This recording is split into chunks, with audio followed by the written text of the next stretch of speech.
Unsa kadugay nga i-floating ka sa imong trabaho.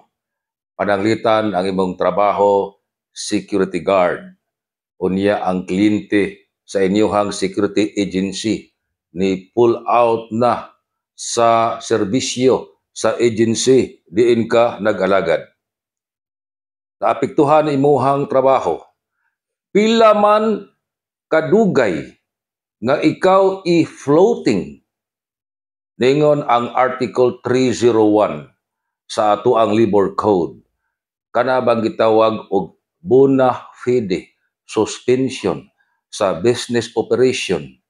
Makatarunganon nga pagsuspenso sa operasyon sa negosyo nga way igong kontrol ang imong amo.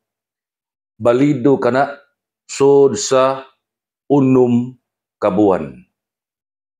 Unsay mahitabo?